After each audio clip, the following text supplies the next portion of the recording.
À Limoges, un traitement innovant contre le cancer colorectal est l'objectif d'une équipe de chercheurs aussi rigoureux que discret. Bicell Design, c'est une société qui a été créée en 2007.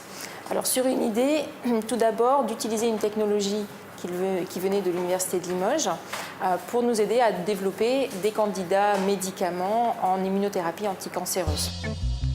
Et ce qui fait la différence, c'est une nouvelle approche des anticorps thérapeutiques. Alors 10 ans après, nous avons développé effectivement plusieurs candidats.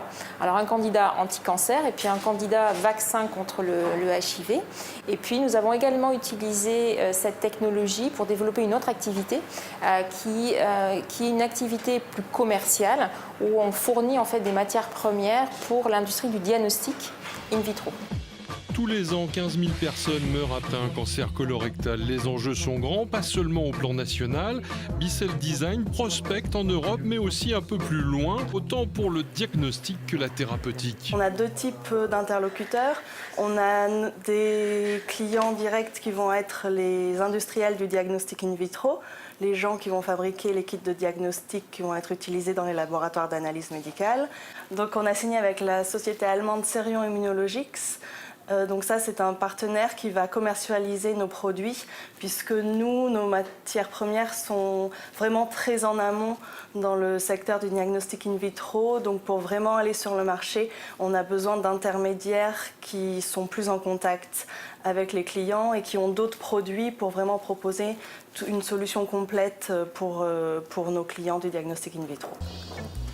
Avec près de 10 ans de recul et une réussite lors des essais sur des souris, l'entreprise pourrait passer d'ici 3 ans à une première phase d'essai sur l'homme. En fait, nous utilisons un modèle de souris qui a été élaboré au sein de l'Université de Limoges pour produire des molécules qu'on appelle des anticorps qui ont des caractéristiques humaines et qui seront ensuite utilisées soit en traitement, soit on peut les utiliser également en diagnostic. Alors ce que l'on voit, c'est le schéma d'un anticorps qui est représenté comme un Y ou un T.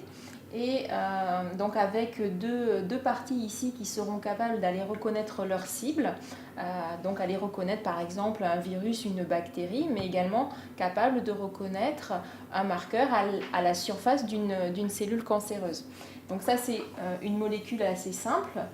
Et nous travaillons sur une molécule un peu plus complexe qui est celle-ci et qui est formée en fait par deux Y. Vous voyez ici une première molécule, une deuxième molécule ici, rejointe par une chaîne que l'on appelle la chaîne J et qui forme en fait une double molécule capable d'aller reconnaître 2 fois plus de cibles à la surface des cellules cancéreuses. Et c'est cette forme-là justement que l'on pense beaucoup plus active que les molécules qui sont aujourd'hui utilisées en thérapeutique, en immunothérapie anticancéreuse. Il faut compter, pour la partie de recherche, on va dire en laboratoire, il faut compter une dizaine d'années. Et à partir du moment où on a le bon candidat thérapeutique, il faut compter encore presque 10 ans d'essais cliniques pour prouver l'efficacité de la molécule dans un traitement anticancéreux. Et vous en êtes où du parcours ? Alors nous en sommes là à la fin de la preuve du concept en l'efficacité de la molécule et nous souhaiterions passer en essai préclinique. En fait, c'est une étape qui est essentielle pour montrer la sécurité de la molécule avant de passer sur un essai clinique qui là fait appel à des patients humains.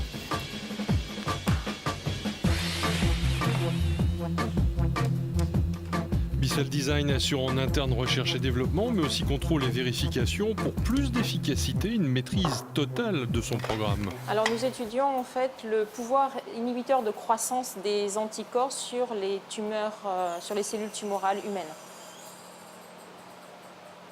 Donc pendant 48 heures, les cellules seront incubées avec l'anticorps que nous avons développé et nous allons estimer le niveau d'inhibition de croissance, c'est-à-dire le blocage de la croissance de la cellule tumorale en présence de l'anticorps que nous avons développé. Maintenant, l'entreprise doit grandir et chercher un partenaire avec une dimension industrielle.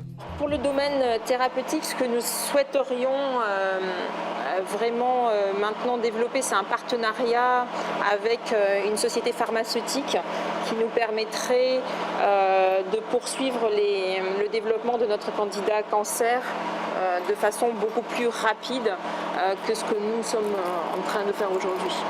Et là, ça nécessite quel type de contact, quel type de démarche?